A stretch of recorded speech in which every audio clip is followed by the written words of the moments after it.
ಓಂ ಶುಂ ಶುಕ್ರಾಯ ನಮಃ. ಓಂ ನಮೋ ಭಗವತೆ ವಾಸುದೇವಾಯ. ಶ್ರೀಕೃಷ್ಣಾಯ ನಮಃ. ನಮಸ್ತೆ ವೀಕ್ಷಕರೇ, ವೆಲ್ಕಮ್ ಟು ನಕ್ಷತ್ರ ತರಂಗ. ವೀಕ್ಷಕರಿವತ್ತು ರಾಹು ಗ್ರಹ ಅಂತಕ್ಕಂಥದ್ದು ಕೆಟ್ಟ ಗ್ರಹ ಅಲ್ಲ, ಅದು ಕೂಡ ಒಳ್ಳೆಯದೇ ಮಾಡುತ್ತೆ. ಯಾವುದೇ ಗ್ರಹ ತಗೊಳ್ಳಿ, ಯಾವ ಗ್ರಹನೂ ಕೆಟ್ಟದ್ದಲ್ಲ ಅಥವಾ ಯಾವ ಗ್ರಹನೂ ಒಳ್ಳೆಯದಲ್ಲ. ಅದೇ ರೀತಿ ರಾಹು ಒಳ್ಳೆ ಕಾಂಬಿನೇಷನ್ ಇದ್ದರೆ ರಿಚ್ ಮಾಡುತ್ತೆ. ಯಾವ ಅಧಿಪತಿ ದೃಷ್ಟಿ ಬೀಳಬೇಕು ನೋಡೋಣ. ಅದಕ್ಕಿಂತ ಮುಂಚೆ ನಾನು ಶ್ರೀನಾಥ್ ಅಂತ ಮಾತಾಡೋದು, ಬೆಂಗಳೂರಿಂದ ಮಾತಾಡ್ತಾ ಇದ್ದೀನಿ. ನಾನು ವಿನಯ್ ಗುರೂಜಿಗಳನ್ನ ಒಂದು 3 ವರ್ಷದಿಂದ ಯೂಟ್ಯೂಬಲ್ಲಿ ಮತ್ತು ಫೇಸ್ಬುಕ್ಕಲ್ಲಿ ಎಲ್ಲ ಫಾಲೋ ಮಾಡ್ತಿದ್ದೆ. ಫಾಲೋ ಮಾಡ್ತಾ ಮಾಡ್ತಾ ಮಾಡ್ತಾ ಅವರ ಜ್ಞಾನ, ಅವರ ಬುದ್ಧಿ ಮತ್ತು ಅವರು ಮಾತಾಡುವಂಥ ರೀತಿ ಅದೆಲ್ಲ ನನಗೆ ಭಾಳ ಇಷ್ಟ ಆಗ್ತಾ ಬಂತು. ನನಗೀಗ ಹೆಚ್ಚು ಕಡಿಮೆ ಒಂದು 45 ವರ್ಷ.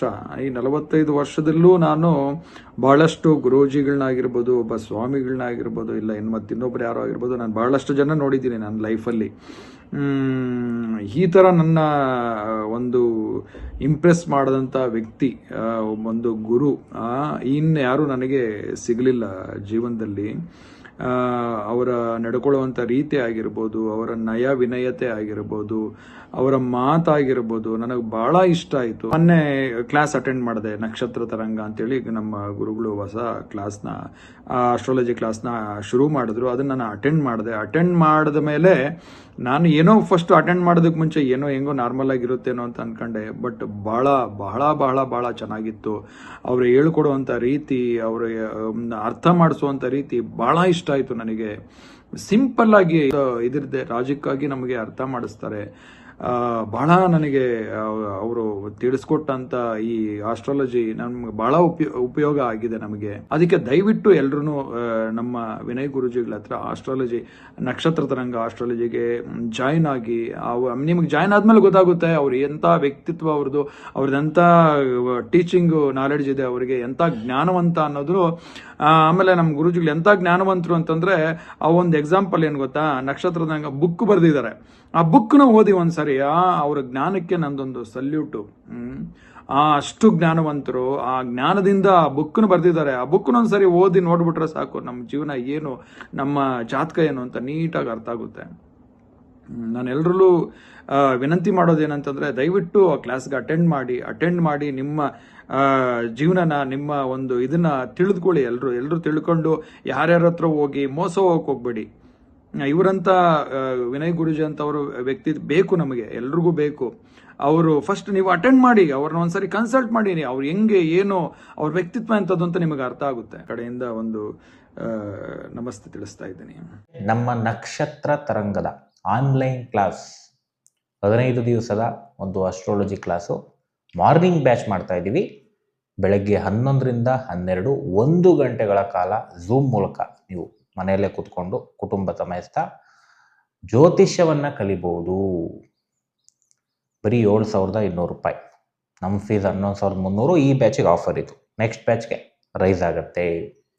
ಹಾಗೆ ತುಂಬ ಜನ ಕೇಳ್ತಾ ಇದ್ರು, ಸರ್ 15 ದಿನದಲ್ಲಿ ನೀವು ಏನೇನು ಹೇಳ್ಕೊಡ್ತೀರಾ, ನಮಗದು ಗೊತ್ತಾದರೆ ನಾವು ಜಾಯ್ನ್ ಆಗ್ಬೋದು, ನಾವು ಕಲಿಬೋದು. ಸೊ ಆ ರೀತಿ ಓಕೆ, ಸಿಂಪಲ್ ಆಗಿ ಹೇಳ್ಬಿಡ್ತೀನಿ. ಸೊ ಬೇಸಿಕ್ಸ್ ಆಫ್ ಅಸ್ಟ್ರಾಲಜಿ ಅಂತ ಏನೇನಿದೆ ಫಸ್ಟ್ ಅದೆಲ್ಲ ಕವರ್ ಮಾಡ್ತೀವಿ. 1 ವೀಕ್ 8 ಡೇಸಲ್ಲಿ ನಿಮಗೆ ಬೇಸಿಕ್ ಕಂಪ್ಲೀಟ್ ಗ್ರಹಗಳ ದೃಷ್ಟಿಗಳಾಗಿರ್ಬೋದು, ಬ್ರಹ್ಮಾಂಡದ ಅಳತೆಗಳಾಗಿರ್ಬೋದು, ಸೊ ಪ್ರತಿಯೊಂದು ಸೀಕ್ರೆಟ್ಸ್ ಬೇಸಿಕ್ಸ್ ಹೇಳ್ಕೊಡ್ತೀವಿ. ಹಾಗೆ ಮೇನ್ ಕಂಟೆಂಟ್ ಹೇಳ್ತೀನಿ.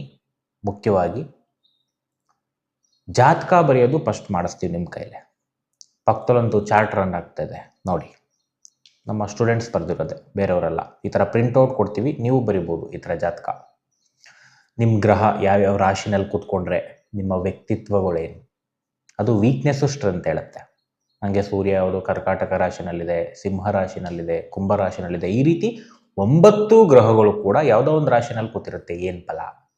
ನೆಕ್ಸ್ಟು ಲಗ್ನದಿಂದ ಯಾವ್ಯಾವ ಮನೆಗಳಲ್ಲಿ ಗ್ರಹಗಳಿದೆ ಅದಕ್ಕೇನು ಫಲ, ಲಗ್ನ ಕಂಡುಹಿಡಿಯೋದು ಹೇಳ್ಕೊಡ್ತೀವಿ ನಮ್ಮ ಕ್ಲಾಸಸಲ್ಲಿ.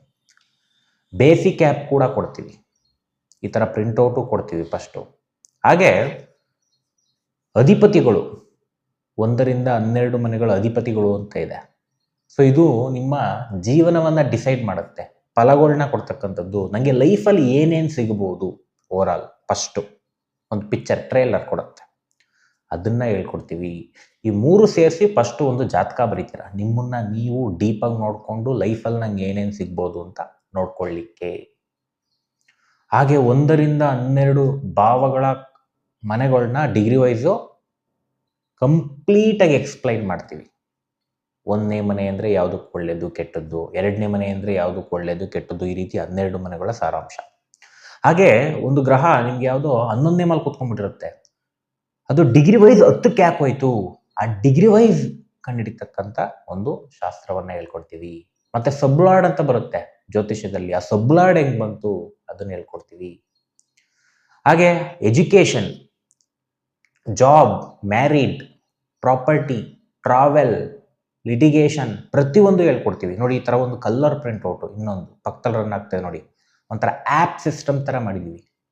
ಈ ಪ್ರಿಂಟ್ಔಟ್ನ ಕೊಡ್ತೀವಿ, ಜೆರಾಕ್ಸ್ ತಗೊಂಡು ನೀವು ಪೆನ್ನು ಅಥವಾ ನಿಮ್ಮ ಲ್ಯಾಪ್ಟಾಪ್ ಇದ್ದರೆ ಅಪ್ಡೇಟ್ ಮಾಡ್ಕೊಳ್ಳೋದು ಅಷ್ಟೇ. ಅಪ್ಡೇಟ್ ಮಾಡಿಕೊಂಡು ಲೈಫ್ ಲಾಂಗು ನಿಮ್ಮ ಮನೇಲಿ ಇಟ್ಕೊಂಡ್ರೆ ಅವಾಗವಾಗ ತೆಗೆದು ನೋಡ್ಕೊತಾ ಇರ್ಬೋದು, ನನಗೆ ಈ ಟೈಮ್ ಹಿಂಗಿದೆ, ಇದು ಹೆಂಗಿದೆ. ಎಜುಕೇಷನ್, ನಾನು ಎಜುಕೇಷನ್ ತುಂಬ ಚೆನ್ನಾಗಿ ಮಾಡ್ತೀನಾ, ಮೀಡಿಯಮಾಗಿ ಮಾಡ್ತೀನಾ, ಇಲ್ಲ ಬ್ಯಾಡ್ ಇದೆಯಾ, ಅಂದರೆ ನೆಗೆಟಿವ್ ಕಾಂಬಿನೇಷನ್ಸ್ ಇದೆಯಾ, ಪಾಸಿಟಿವ್ ಕಾಂಬಿನೇಷನ್ಸ್ ಇದೆಯಾ, ಸಕ್ಸಸ್ ಪ್ರಾಬಬಿಲಿಟಿ ಚೆನ್ನಾಗಿದೆಯಾ.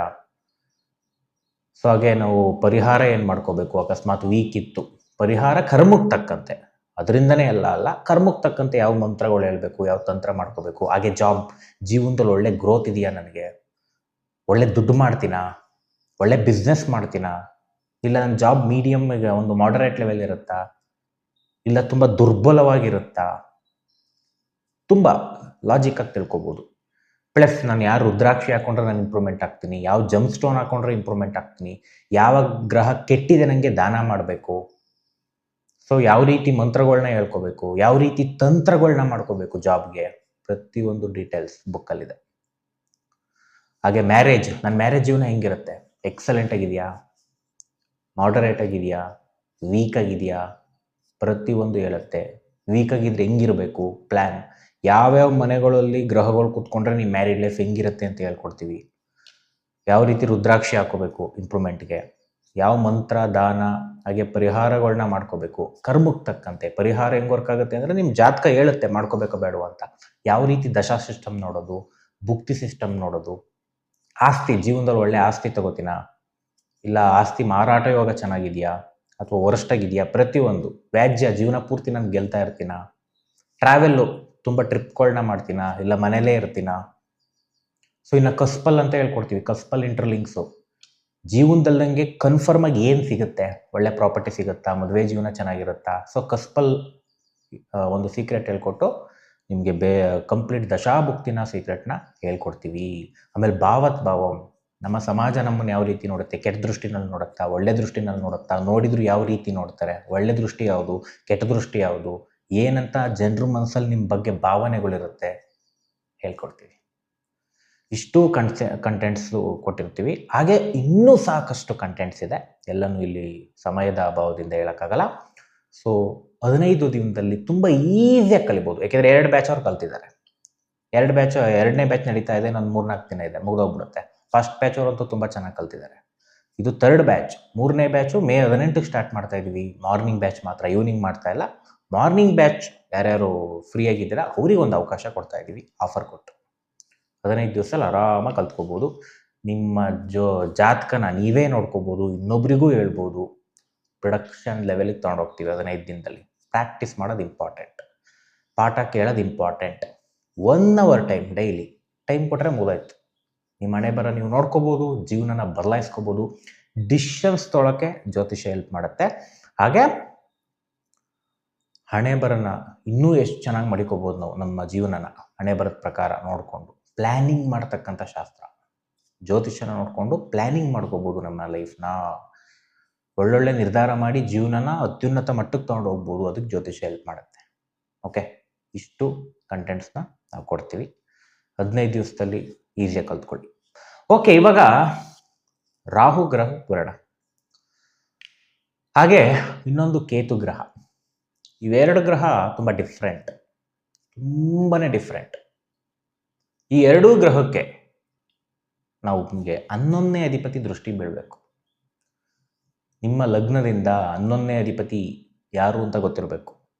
ದೃಷ್ಟಿ ಬಿದ್ದರೆ ಲಾಭಾಂಶ ಹೆಚ್ಚಾಗುತ್ತೆ ಲೈಫಲ್ಲಿ. ಅದು ಯಾರೇ ಆಗಿರಲಿ, ಶುಭಗ್ರಹನೋ ಪಾಪಗ್ರಹನೋ, ರಾಹುಗೆ ನೋಡಬೇಕು, ಅಥವಾ ರಾಹು ಜೊತೆ ಕುತ್ಕೋಬೇಕು, ಅಥವಾ ರಾಹು ಹೋಗಿ 11ನೇ ಮನೇಲಿ ಕುತ್ಕೋಬೇಕು. ಸೊ ಇಷ್ಟು ಕ್ಷೇತ್ರದಲ್ಲಿ ಬಂದರೂ ಕೂಡ ಲಾಭಾಂಶ. ನಾವು ಕೆಲವೊಂದು ದುಡ್ಡಿನ ಮನೆಗಳು ಅಂತ ಹೇಳ್ತೀವಿ. 2ನೇ ಮನೆ, 6ನೇ ಮನೆ, 7ನೇ ಮನೆ, 10ನೇ ಮನೆ. ಆ ಗ್ರಹಗಳಿಗೆ, ಆ ರಾಶಿಗಳಿಗೆ ಅಧಿಪತಿ ಯಾರು ಅಂತ ಗೊತ್ತಿರಬೇಕು ನಿಮಗೆ. ಬೇಸಿಕ್ ಅಸ್ಟ್ರಾಲಜಿ ಗೊತ್ತಿರೋರಿಗೆ ಗೊತ್ತಿರುತ್ತೆ ನಂಗೆ 2ನೇ ಅಧಿಪತಿ ಯಾರು, 6ನೇ ಅಧಿಪತಿ ಯಾರು ಅಂತ.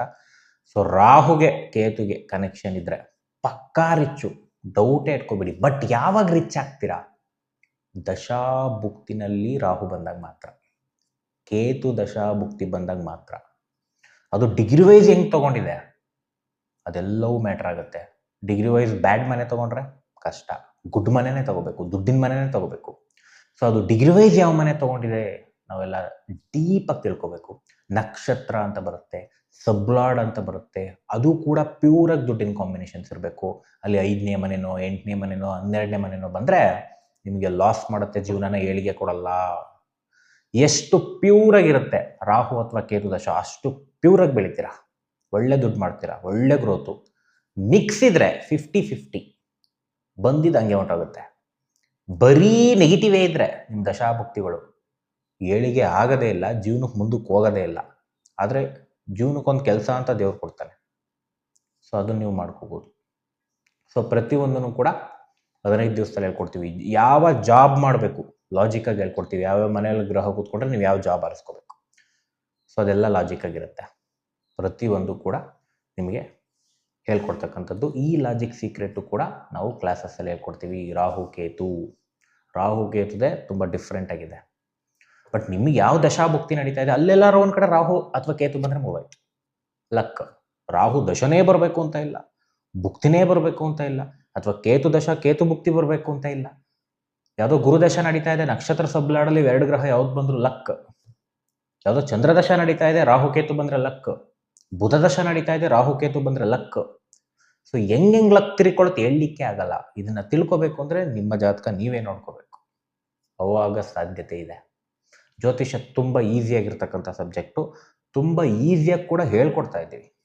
ಏನೂ ಗೊತ್ತಿಲ್ಲ ಅಂದವರು ಕೂಡ ಜ್ಯೋತಿಷವನ್ನು ತುಂಬ ಚೆನ್ನಾಗಿ ಕಲ್ತಿದ್ದಾರೆ ನಮ್ಮ ಕ್ಲಾಸಸ್ಸಲ್ಲಿ. ಸೊ ಕಲಿಯೋ ಇಂಟ್ರೆಸ್ಟ್ ಇದ್ದರೆ ಬಂದು ಕಲ್ತ್ಕೊಳ್ಳಿ. ಆಸಕ್ತಿ ಬಹಳ ಇಂಪಾರ್ಟೆಂಟ್ ಆಗುತ್ತೆ. ಸೊ ಹೇಳ್ಕೊಟ್ಟಿದ್ದನ್ನು ಬರ್ಕೊಳಕ್ಕೆ ಬರಬೇಕು, ಪ್ರಾಕ್ಟೀಸ್ ಮಾಡೋಕ್ಕೆ ಬರಬೇಕು ಅಷ್ಟೇ. ಕಷ್ಟದ ವಿದ್ಯೆ ಅಲ್ಲ ಇದು. ನಿಮಗೆ ಜೀವನ ಪೂರ್ತಿ ನಿಮ್ಮನ್ನು ಕಾಯುತ್ತೆ. ಜನ್ಮಾಂತರಕ್ಕೂ ಈ ವಿದ್ಯೆ ಬರುತ್ತೆ. ಒಂದು ಸಲ ಕಲ್ತ್ಬಿಟ್ರೆ ಜನ್ಮ. ಆದರೆ ನೀವು ಲೌಕಿಕ ಪ್ರಪಂಚದಲ್ಲಿ ನಾನು ಡಿಗ್ರಿ ಓದಿದ್ದೀನಿ, ಇಂಜಿನಿಯರಿಂಗ್ ಓದಿದ್ದೀನಿ, ಈ ಜನ್ಮಕ್ಕೆ ಮಾತ್ರ, ಅದು ನೆಕ್ಸ್ಟ್ ಜನ್ಮಕ್ಕೆ ಬರಲ್ಲ. ಆದರೆ ಇದು ನೆಕ್ಸ್ಟ್ ಜನ್ಮಕ್ಕೆ ಕ್ಯಾರಿ ಮಾಡುತ್ತೆ. ಏಕೆಂದರೆ ಇದೆಲ್ಲ ಆಧ್ಯಾತ್ಮಿಕ ವಿದ್ಯೆಗಳು. ಸೊ ನಮ್ಮ ಜೀವನನ ಹೇಗೆ ಅಂತ ತಿಳಿಸುತ್ತೆ. ಹಣೆ ಬರನೇ ಹೇಳಾಕ್ಬಿಡುತ್ತೆ. ಸರ್ ನಮಗೆ ಎಲ್ಲ ಕಲಿಯೋಕ್ಕಾಗತ್ತೆ, ಅದೆಲ್ಲ ಭಯ. ಕೆಟ್ಟದಿದ್ರೆ ಭಯ ಅಲ್ವಾ? ತಿಳ್ಕೊಂಡ್ರೆ ಬಚಾವಾಗ್ಲಿಕ್ಕೆ ಸಾಧ್ಯತೆ ಇದೆ. ತಿಳ್ಕೊಂಡೇ ಇಲ್ಲ ಅಂದರೆ ಪಕ್ಕಾ ಬಿದ್ದೋಗ್ತೀರ ಜೀವನದಲ್ಲಿ. ಕರೆಕ್ಟ್ ಅಲ್ವ? ಮುಂದೆ ಗುಂಡಿ ಇದೆ ಅಂದರೆ ನಾವೇನಾದರೂ ಅಲ್ಲಿಗೇನೋ ಮತ್ತೊಂದು ಏನಾದರೂ ಪ್ಲ್ಯಾನ್ ಮಾಡ್ಬೋದು, ಹೆಂಗೆ ಬಚಾವಾಗ್ಬೋದು ಅಂತ. ಗುಂಡಿ ಇಲ್ಲ ಅಂತ ಗೊತ್ತಿಲ್ಲ, ಫಾಸ್ಟಾಗಿ ಹೋಗ್ತಾ ಇದ್ದೀರಾ ಸ್ಕೂಟಿಲಿ, ದುಬ್ಬುಕೊಂಬೀಳೋದೆ. ಕರೆಕ್ಟ್ ಅಲ್ವಾ? ಸೊ ಭಯ ಪಡೋದೇನಿಲ್ಲ. ಅಲ್ಲಿ ಬಚಾವಾಗ್ತಕ್ಕಂಥ ಅದೃಷ್ಟ ಇದ್ದವ್ರು ಬಂದು ಕಲ್ತ್ಕೊತಾರೆ. ಅದೃಷ್ಟ ಮಾತ್ರ ಸರಿಯಾಗಿರಬೇಕು. ಸೊ ನಾನು ಕರೆಯೋದು ನಮ್ಮ ಕೆಲಸ, ಕಲಿಸೋದು ನಮ್ಮ ಕೆಲಸ, ಬಟ್ ಬರೋದು ಬಿಡೋದು ನಿಮ್ಮ ಕೆಲಸ. ಏಕೆಂದರೆ ದೇವರ ಒಂದು ಅವಕಾಶ ಕೊಡಿಸ್ತಾನೆ, ಎಲ್ಲ ಟೈಮಲ್ಲೂ ಕೊಡಲ್ಲ. ಅವಕಾಶ ಕೊಟ್ಟಾಗ ಅಕ್ಸೆಪ್ಟ್ ಮಾಡ್ಕೋಬೇಕು. ಅದೃಷ್ಟ ಇರೋರನ್ನ ದೇವ್ರು ಕಳಿಸ್ತಾನೆ, ನನ್ನ ಹತ್ರ ನಾವು ಕಲಿಸ್ತೀವಿ ಅಷ್ಟೇ, ಬೇರೆ ಏನಿಲ್ಲ. ಅದೃಷ್ಟ ಇಲ್ದಾರ ಅವ್ರು ಬರಲ್ಲ. ಯಾಕೆಂದ್ರೆ ಅವ್ರ ಜೀವನದಲ್ಲಿ ಏನೋ ಸಮಸ್ಯೆ ಆಗಬೇಕು ಅಂತ ಇರುತ್ತೆ, ಏನೋ ಅನುಭವಿಸ್ಬೇಕು ಅಂತ ಇರುತ್ತೆ. ಆ ಥರ ಸಮಸ್ಯೆಗಳು ಇದ್ದಾಗಲೂ ಕಲ್ತ್ಬಿಡ್ಬೇಕು ಜ್ಯೋತಿಷ್ಯ. ಆವಾಗ ನೀವು ವಿನ್ ಆಗ್ಬಿಡ್ತೀರ. ಅಯ್ಯೋ ನನಗೆ ಯಾಕೋ ಮೂಡೇ ಇಲ್ಲ, ನಂಗೆ ಆ ಕಷ್ಟ ಇದೆ, ಈ ಕಷ್ಟ ಇದೆ, ದುಡ್ಡಿನ ಸಮಸ್ಯೆ ಇದೆ. ದುಡ್ಡಿನ ಸಮಸ್ಯೆ ಇದೆಯಾ, ನಿಮ್ಮಂಥವ್ರು ಬಂದು ಕಲೀರಿ, ಉದ್ಧಾರ ಆಗ್ಬಿಡ್ತೀರ ಬೇಗ. ನಂಗೆ ಆ ಸಮಸ್ಯೆ ಇದೆ ಕಾರಣ ಹೇಳೋರು ಕಲಿಯೋಕ್ಕಾಗಲ್ಲ. ಓಕೆ, ಕಷ್ಟ ಎಲ್ಲಿದೆ ಅಲ್ಲಿ ವಿನ್ನಿಂಗ್ ಜಾಸ್ತಿ ಇರುತ್ತೆ. ಸುಖದಲ್ಲಿದ್ದವರಿಗೆ ಸ್ವಲ್ಪ ಕಷ್ಟ, ಏನು ಕಲ್ತರೂ ತಳಬಾಡ್ಗಳು ಹೋಗಲ್ಲ ಅದು. ಓಕೆ, ಸೊ ಇಷ್ಟು ಹೇಳ್ತಾ ಈ ಎಪಿಸೋಡ್ನ ಮುಗಿಸೋಣ. ಜಾಯ್ನ್ ಆಗಿ, ಲಿಮಿಟೆಡ್ ಸೀಟ್ ಮಾತ್ರ. ವಾಟ್ಸಪ್ ನಂಬರ್ ಕಾಣಿಸ್ತಾ ಇದೆ, ಮೆಸೇಜ್ ಹಾಕಿ ಅಥವಾ ಕಾಲ್ ಮಾಡಿ ರಿಜಿಸ್ಟರ್ ಆಗಿ. ಓಕೆ, ಮೇ 18 ಮರಿಬೇಡಿ. ಎಲ್ಲರಿಗೂ ಒಳ್ಳೆಯದಾಗಲಿ. ಶ್ರೀ ಕೃಷ್ಣಾರ್ಪಣಮಸ್ತು.